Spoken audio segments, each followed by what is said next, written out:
Well, it's just one battle in the Middle East, a region that is aflame from end to end. From bomb attacks in Egypt to the civil war in Syria, the body count rises by the day. And while the war has ended in Gaza, there is an uneasy and fragile peace. Hilik is Secretary General of Israel's Labour Party and Deputy Speaker of the Knesset. He joined me from Canberra. Hilik, welcome to 7:30. Thank you so much. The last Iraq war saw Iran emerge as the dominant power in the region and a proliferation of terrorist groups. How could we possibly know what will happen after another intervention by the United States and its allies?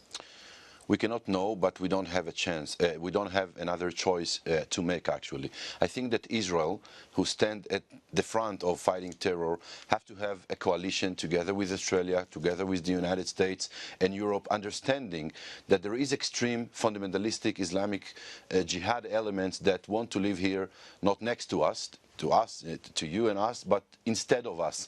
And I think we have to make a joint effort against terror, and we don't have any other choice. Is it helpful that Israel's Prime Minister says that Hamas and ISIS are branches of the same poison tree when one day you're going to have to negotiate with Hamas? No, I think that the Prime Minister of Israel is right. By the way, I'm from the Israeli opposition. It's not natural and obvious for us to support the Prime Minister or to say that he's right. But Hamas is acting the same as ISIS is doing in other countries. You see the executions of people in the middle of Gaza. You see the unacceptable behavior, the shooting missiles on civilians on Israel. They are belonging to the same family. Again, the family that want to live here instead of us, instead of Israel, instead of Australians.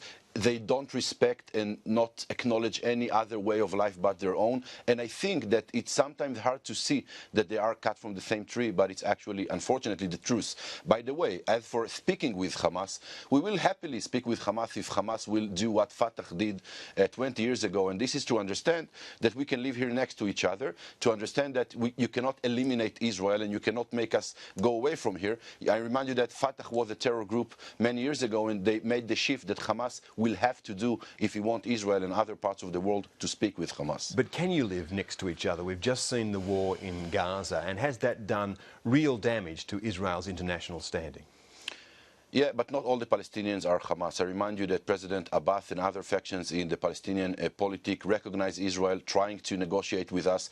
I also remind you that Israel made peace with much larger enemies than the Palestinians before, with Egypt and with Jordan, and we proved ourselves that we can live peacefully in our region. Is the collective punishment, though, of people in Gaza self-defeating for Israel?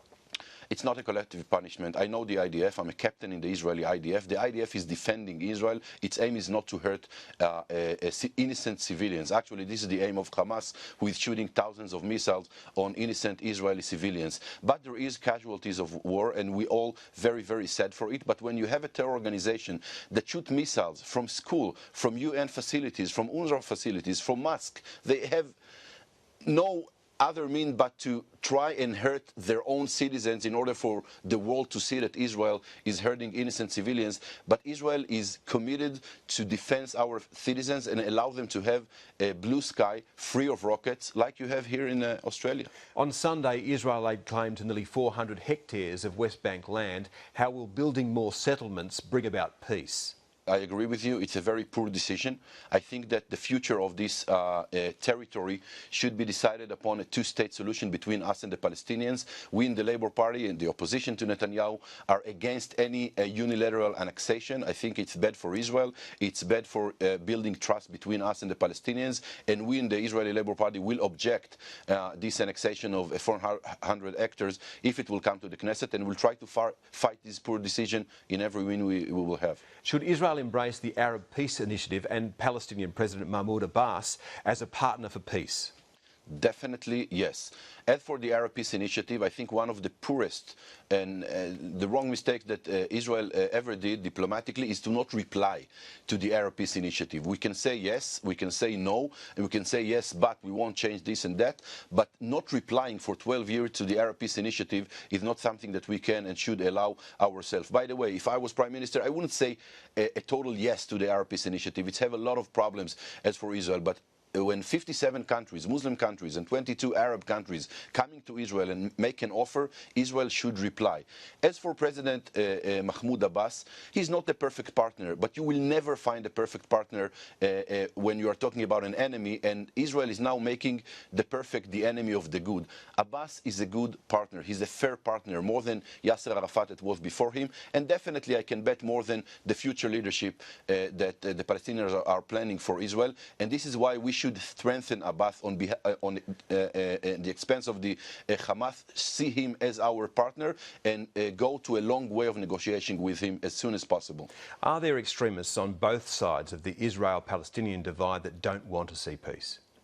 Yeah, absolutely. There is an extreme right wing in Israel that I cannot say that he don't want to see peace, but he's not willing to pay the necessary price and to make the necessary concessions in order to have future Palestinian states, which mean that he don't really promote peace. There is a lot of extremists in the Palestinian side, not only Hamas, but also other. But I can promise you that the majority of Israelis and the majority of the Palestinians are totally for two-state solution and understand that the two-state solution is the only viable and acceptable solution between us and the Palestinian. No other solution, definitely not the one-state solution, will happen or we will allow it.